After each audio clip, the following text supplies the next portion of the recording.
In early 1942, the Pacific Ocean felt tilted in one direction. Japanese forces advanced from one triumph to the next, their navy stretching farther across the ocean with each passing month. Pearl Harbor still carried the sting of its wounds, and every new report from the front seemed to confirm the same grim truth.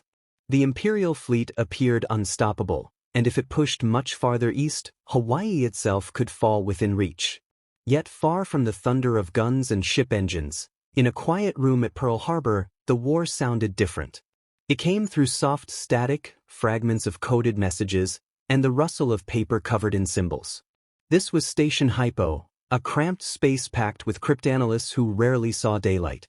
At the center of it all worked Joseph Rockefort, a commander known for shuffling through the office in a worn bathrobe and slippers, caring more about breaking Japanese naval codes than appearances. To him, the battle was fought not with steel but with patterns, guesses, and thin strands of intercepted information. The Japanese used a complex naval code known to American analysts as JN-25. It shifted regularly and was built to resist any attempt to break it. Even so, after months of careful work, Rockefort's team had begun to pry open its secrets. Among the messages they deciphered, one mysterious code group appeared again and again. It referred to a target labeled only as AF. Whenever AF surfaced, it came surrounded by signs of something major. Carriers. Battleships. A large operation. Rockefort became convinced that AF referred to Midway Atoll, a tiny but crucial outpost roughly halfway between Hawaii and Asia. Midway was small, but it was the last fixed American position standing before the Hawaiian Islands. If Japan seized it, the balance of the Pacific could shift entirely. Still, a belief was not enough. The United States had only a few operational carriers left. Chester Nimitz, the fleet commander, needed certainty before committing them to battle. Inside Station Hypo, an idea began to form. Jasper Holmes, one of Rockefort's analysts, proposed a simple but risky trick. If Midway sent an uncoded radio message claiming its water distillation system had broken, Japanese intelligence would almost certainly intercept it. If the next Japanese coded message mentioned AF experiencing water troubles, then AF would undeniably be Midway. The suggestion reached Nimitz, who approved it. Midway's radio operators transmitted the false report. The island was low on fresh water. The message went out openly, without encryption. All that remained was to wait and listen. Days later, intercepted Japanese signals returned across the ocean. When the analysts pieced together their meaning, the proof was unmistakable. The Japanese command instructed forces to prepare to supply additional water to AF. The deception had worked. AF was Midway. With that confirmation, the blurry outline of Japan's plan sharpened into something far more dangerous and far more actionable. A massive carrier force would soon move toward Midway, and the Americans would have one chance to ambush it before the Pacific slipped further into enemy hands. Once AF was confirmed as Midway, the war in the Pacific shifted from guessing to planning. Chester Nimitz now knew where the next heavy blow would fall. He also knew how few tools he had left to answer it. The United States carrier force in the Pacific could be counted on one hand. Every damaged hull and every patched flight deck suddenly mattered far more than any neat chart on a wall. Three names sat at the center of Nimitz's thoughts: Enterprise, Hornet, Yorktown. These were not abstract symbols but floating airfields that could strike far beyond the reach of coastal guns. Enterprise and Hornet were still intact and at sea, veterans of earlier raids. Yorktown was different. Only weeks before, in the Coral Sea, she had taken bomb hits that ripped through decks and bulkheads. By every normal standard, she needed months in a shipyard. Time, however, was one resource Nimitz did not have. When Yorktown limped into Pearl Harbor, the damage was plain. Plates were buckled, decks were scorched, and some of her internal spaces looked more like scrap piles than compartments of a warship. Yet as soon as she tied up, repair crews swarmed over her like ants on a fallen tree. Welding torches flared, cranes swung constantly, and sailors worked side by side with yard workers in long shifts that blurred day into night. They patched what they could, shored up weak spots, and improvised solutions for everything they could not fully fix. In peacetime, engineers would have insisted on thorough work and full inspections. In that desperate June, they focused on one question. Could Yorktown steam and could she launch and recover planes? Everything else became secondary. Bulkheads were stiffened with hastily welded beams. Wiring was rerouted around burned-out runs. Some compartments were simply sealed and written off. The ship would still carry scars, but she would also carry aircraft and air crews to the edge of the coming battle. While steel was being reshaped in the harbor, minds were at work in headquarters. Nimitz studied enemy dispositions and estimates of Japanese strength. Intelligence suggested that Japan would bring 4 carriers, all veterans of earlier operations and manned by some of the most experienced aviators in the world. The numbers painted a grim picture. 3 American carriers and a handful of land-based aircraft would face a larger and battle-tested force. On paper, it was not a contest the Americans should win. Yet Midway offered something that could not be measured easily. Surprise! Thanks to the work at Station Hypo, Nimitz knew roughly when and from what direction the Japanese would approach.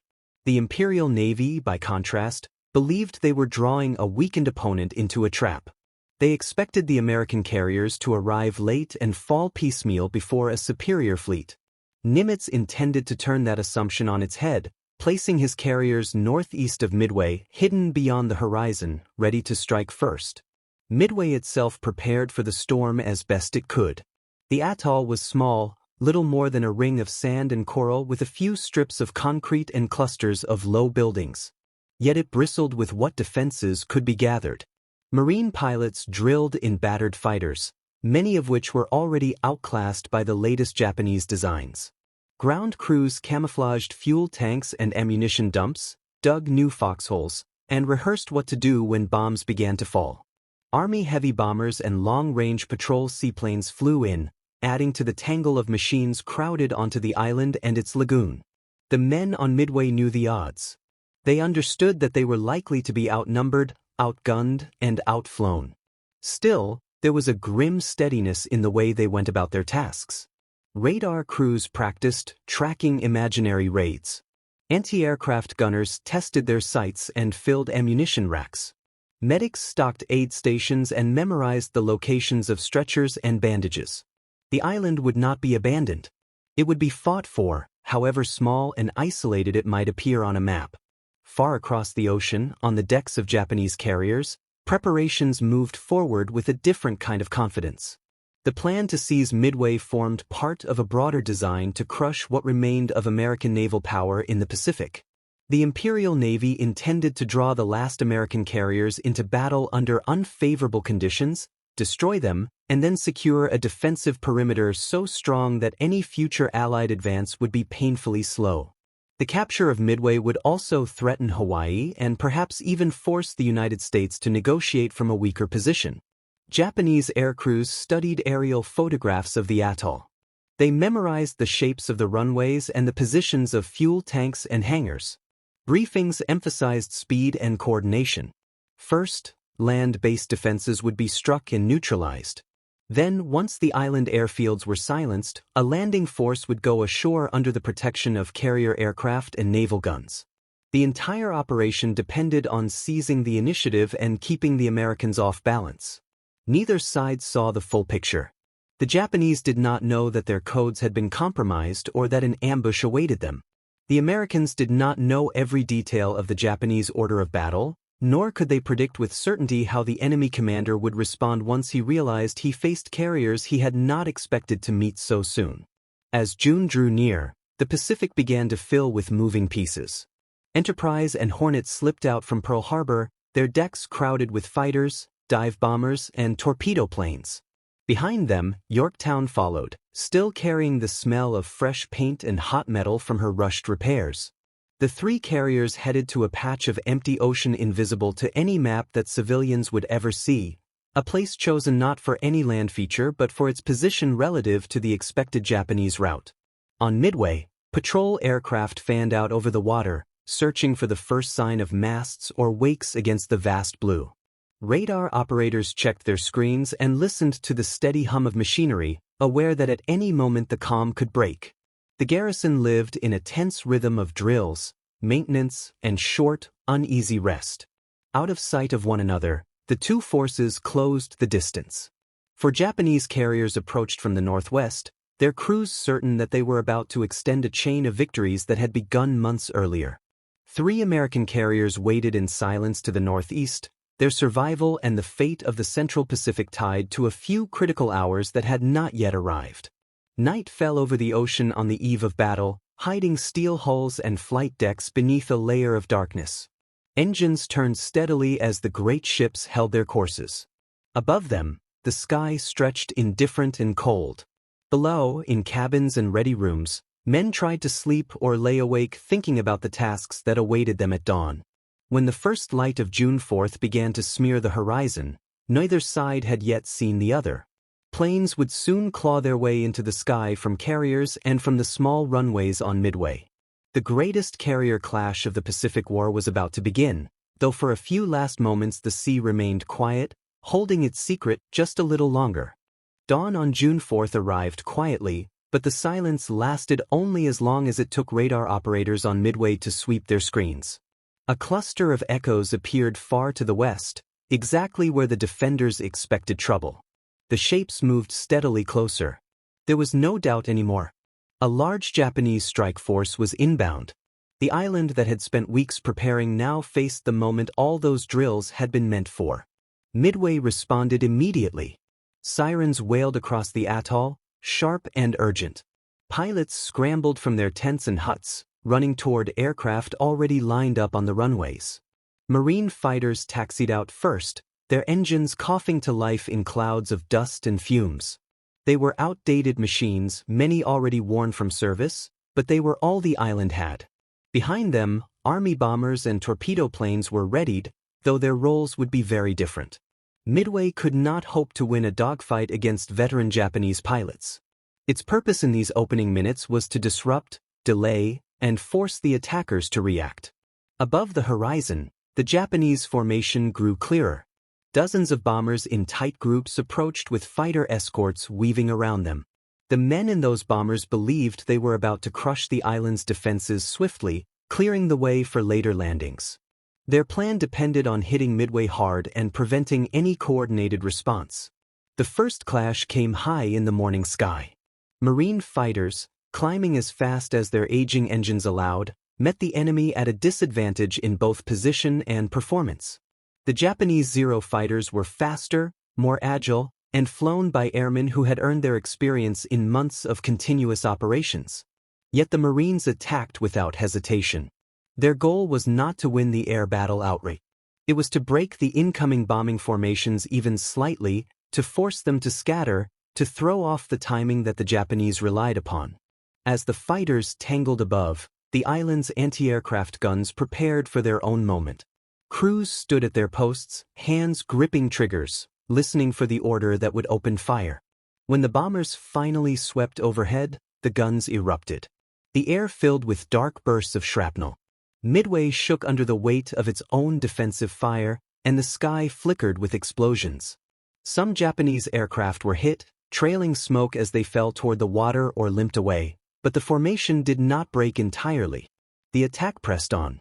Bombs began to fall across the atoll. Runways buckled. Fuel tanks erupted into fireballs. Barracks collapsed into piles of burned timber and twisted metal. The shockwaves rippled through sand and concrete alike. Yet despite the damage, Midway did not fall silent. Flames roared, but the island's defenders kept moving. Fire crews rushed toward towering columns of black smoke. Medics pulled injured men from wreckage. Ground crews shifted aircraft to safer positions or prepared fresh ones to take off. While the attack battered the island, Midway struck back in its own way. Several squadrons launched even as the runways shook beneath them. Their planes were a mix of medium bombers and torpedo aircraft, not ideal for attacking a fleet defended by alert fighters. Still, they rose into the pale blue morning and set a course toward the distant Japanese carriers. It was an act of determination rather than tactical advantage, the kind of effort that could complicate the enemy's next decisions. Far out to sea, the Japanese strike leader studied the results of the attack. Midway was damaged, yes, but not disabled. Fuel stores still burned but had not exploded completely. Aircraft had been destroyed on the ground, yet others managed to fly. The runways, though cratered, had not been rendered unusable. Reports suggested that additional strikes would be required to fully neutralize the island. This conclusion would matter greatly, though its weight was not yet clear. While the Japanese prepared to recover their returning aircraft and rearm for another blow, a different drama unfolded beyond their sight. American carriers, still undetected, received Midway's early warning reports. They now knew the direction of the Japanese fleet. Orders flowed across flight decks. Pilots moved toward their aircraft in calm, practiced steps. Engines began to turn, spinning up from a low rumble into a rising roar. Before the Japanese could complete their preparations for a second strike on the island, the first American carrier groups started to launch. Torpedo squadrons rolled forward on chocks, wings trembling under the power of their engines. Dive bombers followed, though not all at once. Coordination across great distances and multiple carriers proved difficult in the pre-dawn haze. Squadrons took off in staggered groups, some ahead of schedule, some behind, and some without full fighter escort. It was the start of a sequence that would lead to moments of both disaster and opportunity. Back on Midway, the defenders braced for the possibility of another raid, but as the morning advanced, the sounds of the first attack faded. Smoke drifted over the lagoon, curling into the sky and marking where bombs had struck hardest. Men walked through the debris with the determined haste of those who know the job is far from finished. The rhythm of the battle was changing. The Japanese strike force was returning to its carriers. The American carrier waves were just beginning to form, and between them lay a stretch of ocean that, in less than an hour, would become the deadliest patch of water in the Pacific. The sky that had opened above Midway was only the first stage. The next would unfold far away, where scouts searched for glimpses of enemy decks and commanders weighed the cost of each minute delayed. As the smoke over Midway thinned in the morning light, the focus of the battle shifted away from the battered atoll and out over the open sea. The American carriers had received the radar reports and sighting messages they needed. Now their strength would be measured not in tons of steel but in small groups of aircraft disappearing one by one into the distant haze. On Enterprise and Hornet, the order to launch came early. Pilots moved through familiar routines, but there was a different weight to each step. They checked maps marked with estimated enemy positions, timetables scribbled in pencil, and fuel calculations that left little room for mistakes. Engines rumbled to life along the decks, and crews in colored shirts guided aircraft into position with brisk hand signals. The first to head out from Hornet were the men of Torpedo Squadron 8, flying slow and outdated Devastator torpedo bombers. Their aircraft carried heavy torpedoes slung beneath their bellies, weapons that demanded low and straight approaches at modest speed. Against an enemy defended by fast fighters and thick anti-aircraft fire, it was a dangerous assignment before the first propeller ever turned. Yet one by one, the planes rolled down the deck and lifted into the bright sky, forming a line that stretched gradually toward the horizon. Navigation in that morning sky was more art than science. The estimated enemy position came from fragmented reports and rough plotting. Clouds drifted in scattered layers, sometimes hiding the sea, sometimes revealing it in glittering patches. Radio silence and imperfect coordination meant that squadrons launched at different times and climbed to different altitudes, spreading them across the ocean in a loose, uneven web rather than a single tightly timed strike. Torpedo Squadron 8 never found the fighter cover it needed. Separated from the rest, its pilots finally spotted the Japanese carriers alone, with no friendly aircraft in sight. Below them lay the core of the enemy force, decks busy with the routines of war. Above and around those decks circled Zero fighters, ready to defend the fleet. The men of the Torpedo Squadron pressed on regardless, descending to the low altitude required for torpedo runs. Their attack developed into a long, exposed approach. Flying straight and level, they offered perfect targets. Japanese fighters dove into them from above, their cannons and machine guns stitching through wings and fuselages. Anti-aircraft fire rose from the ships in jagged bursts. Devastators began to fall into the sea one after another, some trailing smoke or fire, some simply breaking apart under the stress of damage. The squadron kept going as long as it could, each surviving pilot still focused on the distance to his torpedo release point. By the time the attack ended, the squadron had been shattered. None of its torpedoes struck a carrier. Almost every aircraft was lost. Yet their assault had not been meaningless. The Japanese combat air patrol had been dragged down to low altitude, and many of their fighters were now scattered and focused on targets close to the waves rather than watching the higher reaches of the sky.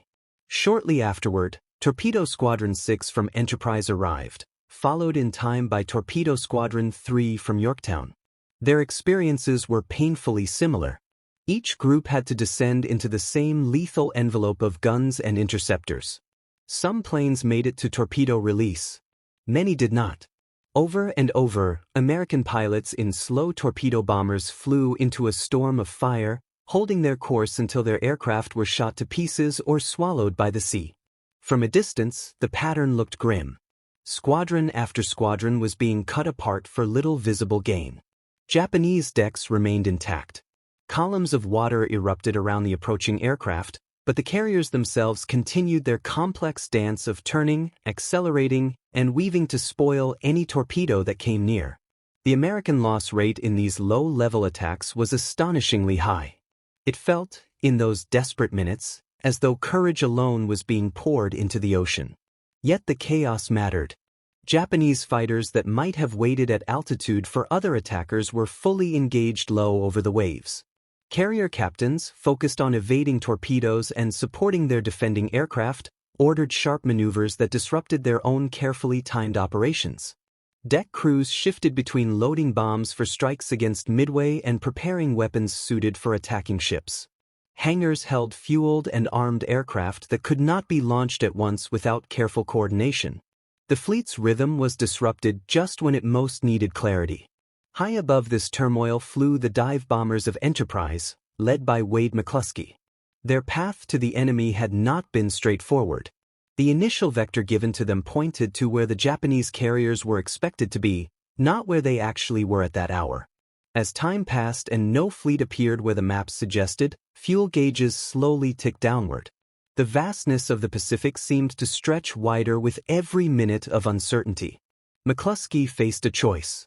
He could break off and return toward the American carriers, preserving his squadron but abandoning the chance of a decisive strike, or he could press on and search a little longer, gambling fuel and lives on instinct and experience.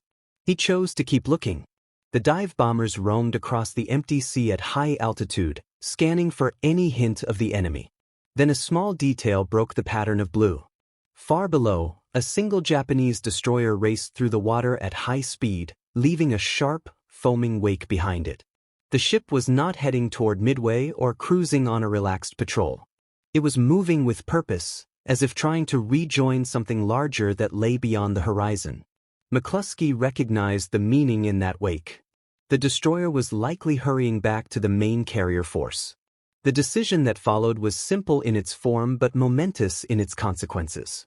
The dive bombers turned to follow the destroyer's track through the water, trusting that it would lead them to the carriers. The ocean below remained featureless, yet the line of foam carved by the small warship became a guide as real as any drawn on a chart. At nearly the same time, dive bombers from Yorktown approached the area from a different angle.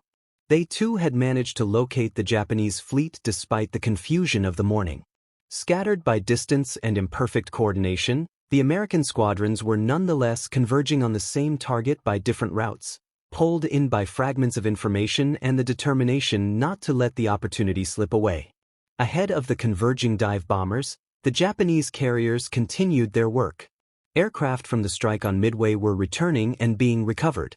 Deck crews wrestled with the problem of rearming and refueling planes for a possible second attack on the island, while also preparing for the chance that American ships might suddenly appear as targets. Weapons carts moved across sunlit decks. Bombs were hoisted and lowered. Fuel hoses snaked across the planks. The ships were powerful, but they were also temporarily vulnerable, burdened with volatile fuel and ordnance that had not yet been cleared or secured. Above them, unseen for a few last moments, the American dive bombers finally sighted their quarry. For carriers lay spread across the water below, flanked by escorts, all framed against the endless blue. The pilots leveled off into their approach patterns, checking altitudes and formation spacing, each mind narrowing down to the simple, focused act that years of training had prepared them to perform. The long and lonely flights were over. The squadrons that had searched empty ocean now had targets directly beneath them.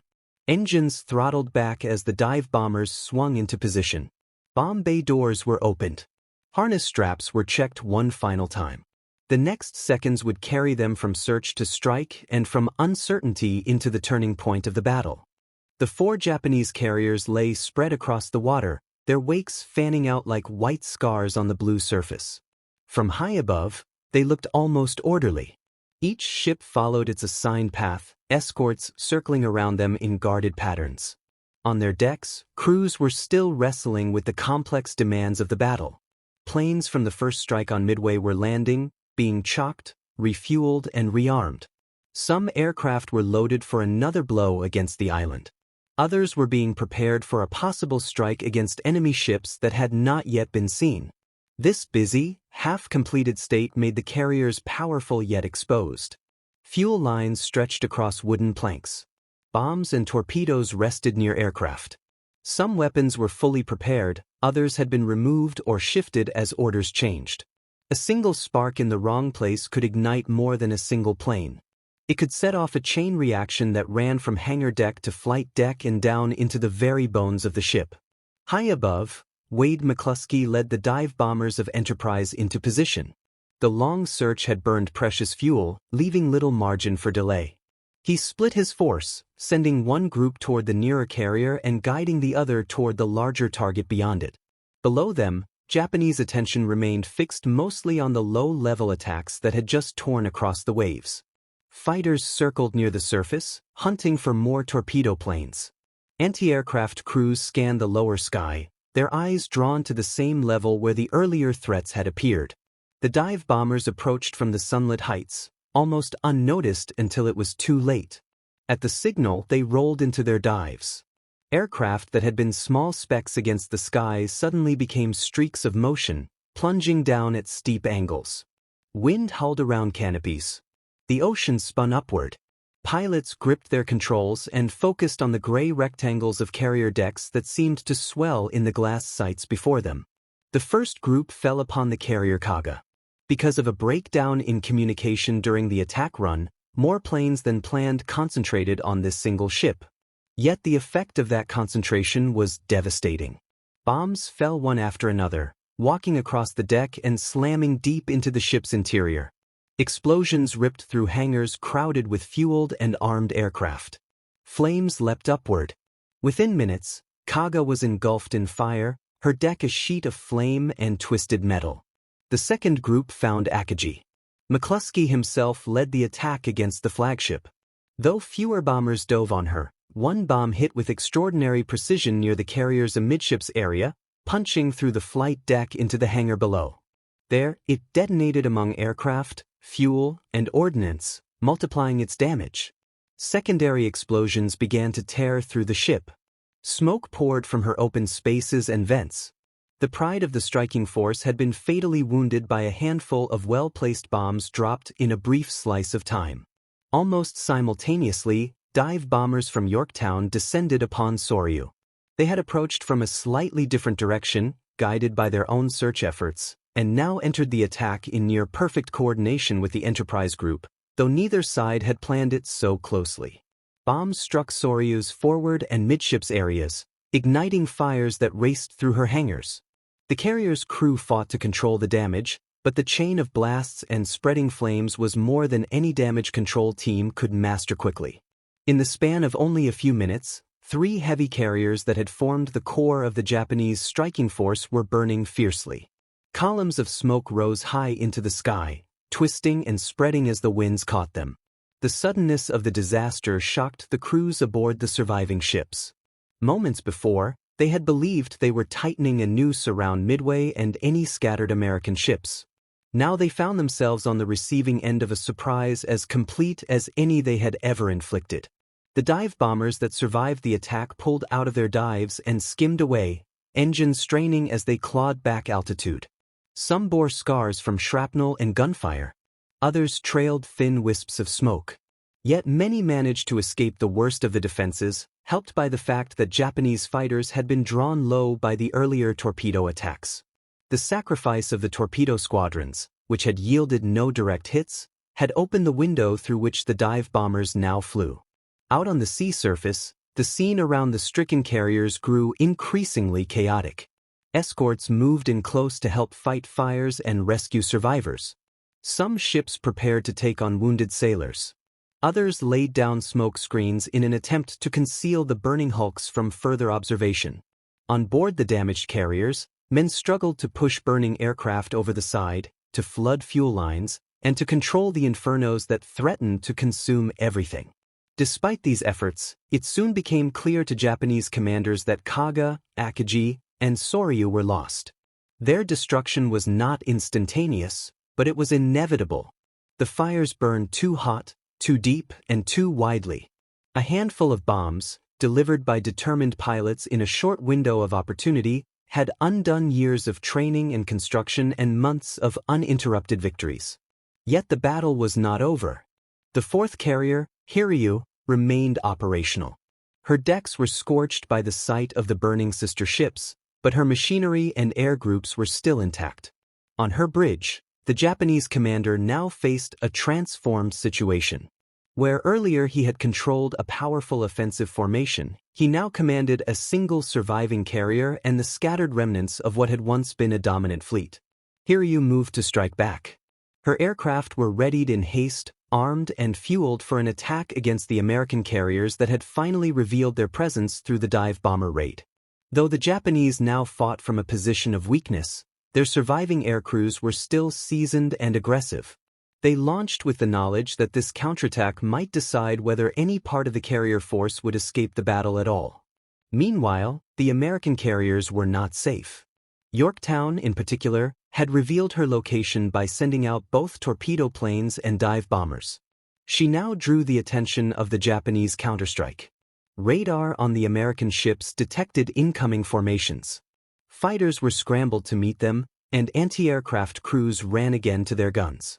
The sense of triumph from the destruction of the three carriers was tempered by the understanding that the enemy still had the ability to hit back and that a single concentrated blow could rob the United States of the very tools that had just shifted the balance. On Yorktown's decks and in her compartments, the rushed repairs made at Pearl Harbor were about to face their harshest test. Men who had welded plates, rewired circuits, and patched bulkheads now watched the sky or listened for the rising note of approaching engines. The ship that had already survived Coral Sea and a desperate shipyard sprint would soon be under direct attack once more. The ocean that had, moments before, seemed like a stage for a remarkable American success was turning again into a place of immediate danger. Smoke from the burning Japanese carriers curled into the sky like dark banners, marking a change in the course of the war. But down on the water, both sides still had ships, aircraft, and men ready to fight. The decisive outcome hinted at in those few fiery minutes had not yet fully settled. It still had to be secured under incoming bombs and torpedoes. Smoke from the shattered Japanese carriers still rose in thick columns when Hiryu launched her reply. On her decks, crews worked at a speed driven less by routine and more by urgency. They armed dive bombers and fighters for a strike not against an island this time, but against the American carriers that had finally revealed themselves through the devastating midday blow. The Japanese commanders understood that if they could cripple even one American flat top, they might still claw something back from the disaster unfolding around them. The strike group lifted off and formed up over the gleaming water, climbing toward the height needed for a diving attack. Below them, the sea carried the burning hulks of Akagi, Kaga, and Soryu, each wrapped in smoke and flame. The pilots of Hiryu flew toward a different horizon, one where the shape of an American carrier waited somewhere beyond radar range and the curving distance of the Earth. Out on that horizon sailed Yorktown. Her crew had already lived through days of strain. They had come out of the Coral Sea battle damaged, limped into Pearl Harbor, and endured a frantic 72-hour repair effort that turned the ship into a tangle of fresh welds and temporary fixes. Now they had sailed straight into another major clash, launching their own strike that helped destroy Soryu. In the wake of that success, Yorktown prepared for the possibility of enemy retaliation. Radar operators aboard the American carrier group scanned their scopes with practiced intensity. When they finally picked up the incoming Japanese formation, warning reports went out quickly. Fighters rose from the decks to meet the threat, climbing into the sky in a frantic race to gain altitude before the bombers arrived. On Yorktown herself, anti-aircraft crews manned their guns, loading magazines and checking sights. The ship's internal compartments shifted into full battle readiness, with damage control teams standing by and watertight doors sealed. Despite the defensive measures, the attack broke through. Hiryu's dive bombers descended out of the sky in steep angles, aiming directly for Yorktown. Anti-aircraft fire filled the air with bursts and tracers, and defending fighters cut into the formation, but enough bombers found their line to press the attack home. Several bombs smashed into Yorktown, one after another. The carrier shook under the impacts. Flames and smoke burst from newly opened wounds. Power flickered. Communications circuits went dark in some sections. Damage control crews went to work almost as soon as the last bomb fell. They fought fires in choking heat, dragging hoses through warped passageways and sealing off areas too damaged to save. Engineers rerouted power and brought some systems back online. Pump crews battled flooding in the lower compartments. From the outside, Yorktown seemed crippled, drifting with a list, her flight deck scarred. From the inside, she was a ship refusing to die. The Japanese attackers believed they had sunk or fatally disabled their target. Reports sent back to Hiryu described a carrier left heavily damaged and likely out of action. Yet Yorktown's crew slowly restored enough function to get the ship underway again. Fires were reduced. Steam was brought back. The flight deck, though scarred, could still serve limited operations. The carrier absorbed punishment that might have ended a less prepared or less determined vessel, then fought her way back toward a semblance of readiness. Hiryu was not finished. Having launched a first wave of dive bombers, she followed with torpedo planes. These crews now flew with a clearer sense of their opponent's location and condition. Guided by previous sighting reports, they bore in on the American carrier group, seeking the same target they believed they had already mortally struck. Once again, American fighters and anti-aircraft guns rose to meet them. Once again, some attackers slipped through. The torpedo planes closed to their low release altitude and dropped their weapons. Yorktown, still recovering from the earlier damage, maneuvered as best she could. Escorts laid down fire, lashing the sky and sea with bursts. Yet the ocean soon erupted with torpedo tracks streaking toward the carrier's hull. Several of them found their mark. Explosions ripped into Yorktown's side, tearing through plates and flooding compartments. This time the damage was deeper, more insidious. The ship took on water and began to list more heavily. Once more, damage control teams threw themselves into the fight. They counter-flooded compartments to reduce the list. They shored up bulkheads and checked for spreading fires. For a while, it appeared that Yorktown might somehow survive even this second beating. The ship steadied somewhat, her crew still at their posts, clinging to the possibility that she might yet remain afloat and perhaps even rejoin operations after the battle. By now, however, the pattern of the day had turned unmistakably against the Japanese. While Hiryu's strikes were battering Yorktown, American scouts had located the lone surviving Japanese carrier. Enterprise and the damaged but still functioning American force prepared another wave of dive bombers. These air crews, some of whom had already flown once that day, took off with the knowledge that one more successful strike could remove the last enemy carrier from the fight entirely. They found Hiryu late in the afternoon. Unlike the earlier attack on the main Japanese group, this time there was only one principal target. Hiryu maneuvered and her escorts fired as the dive bombers rolled into their attack, but the pattern was tragically familiar. Bombs smashed into her decks, igniting fires and touching off explosions in the hangars below. Flames and smoke rose again, this time from the last intact carrier of the Japanese striking force. Hiryu burned just as her sister ships had. Efforts to control the damage faltered as secondary explosions swept through critical spaces. It soon became clear that she too was lost. With her went the last chance for Japanese air power to shape the battle that day. The once formidable carrier task force had been reduced to 4 hulks in various stages of destruction and a screen of surviving escorts, none of which could project air power at any distance without functioning flight decks. As darkness approached, the immediate clash between carrier air groups drew to a close. The sky, which had been filled with aircraft for hours, gradually emptied. The sea, which had simmered with wakes and explosions, returned to a more deceptive calm. Fires continued to burn on the wrecked carriers, their glow visible at great distance across the water. Both sides began to reckon with what they had lost and what they still possessed. Yorktown, though still afloat, was barely clinging to life. Her crew faced the reality that continued flooding and internal damage might overwhelm everything they had done. Preparations began for the possibility of abandoning the ship, even as some officers and sailors still hoped she could be saved. Nearby escorts moved in closer, ready to take on survivors if the order came. The Japanese escorts now turned their attention to rescuing men from the burning carriers and regrouping under a much diminished command structure. What had started as a confident push to seize Midway and crush American resistance had become a struggle simply to salvage what they could and withdraw from a battle that had turned sharply against them. The day that had opened with smoke over Midway and lonely flights over an empty ocean now ended with 4 Japanese carriers blazing on the horizon and a single American carrier gravely wounded but still stubbornly afloat. The tactical exchange had cut deep into the heart of the Imperial Navy's air arm. Just how far those cuts would reach into the wider war was a question that would be answered in the days and months to come, as both sides took stock of their losses and measured what remained. Night closed over the battle area with an uneasy stillness. The fires on the ruined Japanese carriers still glowed, painting the low clouds with a dull red shine.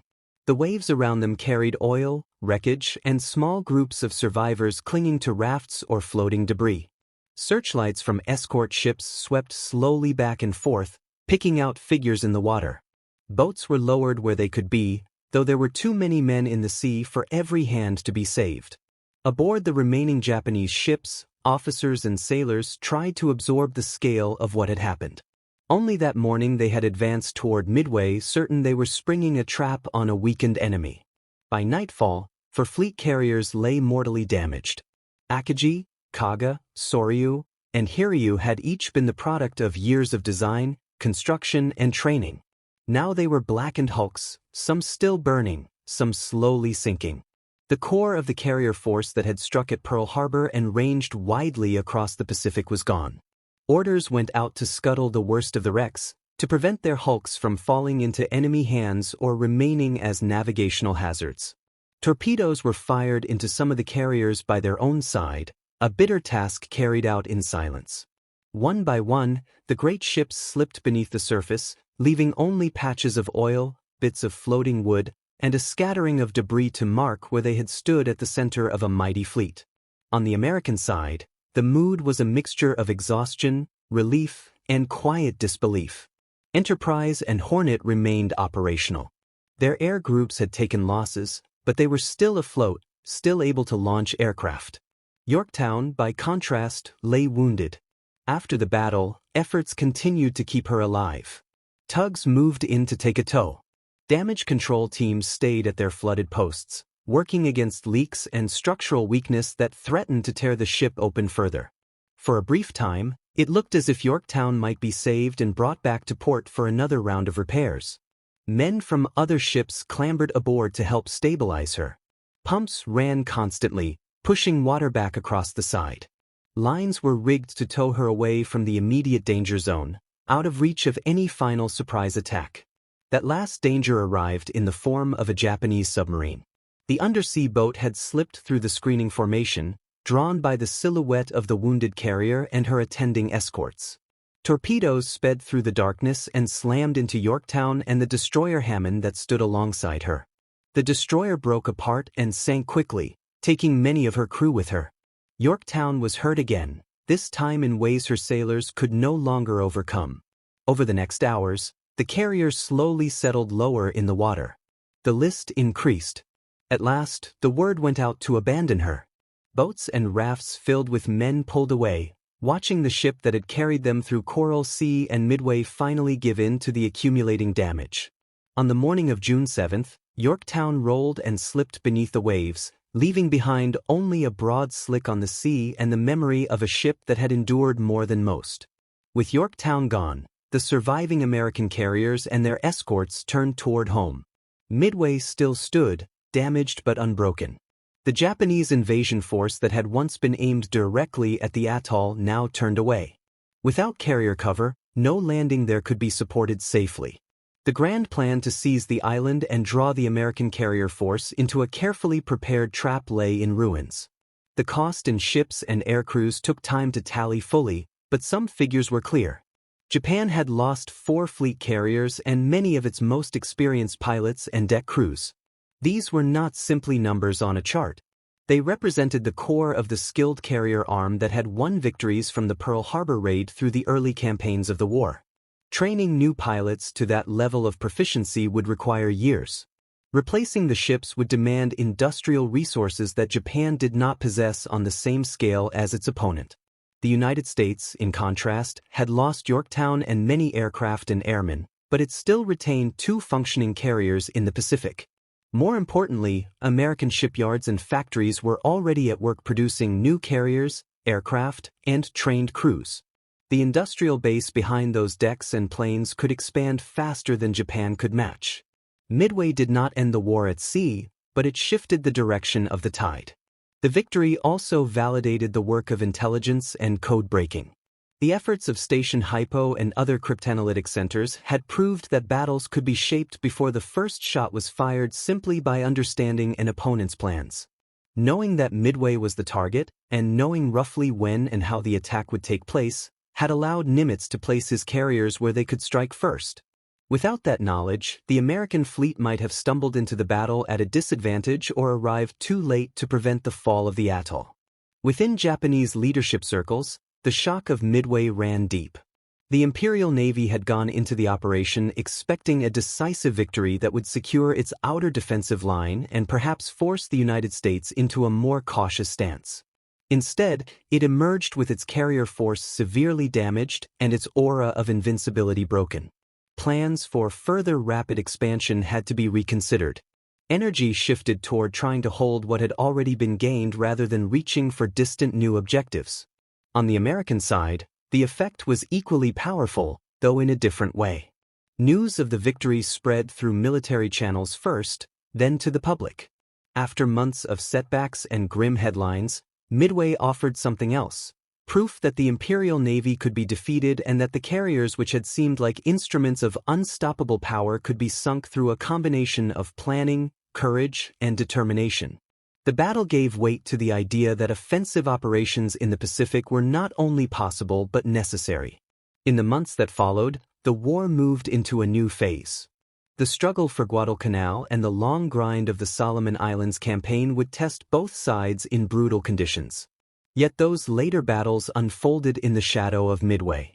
Japan now fought without the full strength of the carrier arm it had possessed before June. The United States, encouraged by the outcome near the small atoll, began to think in terms of stepping stones across the Pacific rather than holding lines close to its own shores. The ripples from those few days of fighting spread outward through strategy meetings, shipbuilding programs, and the morale of sailors and pilots on both sides. What had begun as a clash over a tiny speck of land in a vast ocean grew into a turning point that reshaped the broader contest.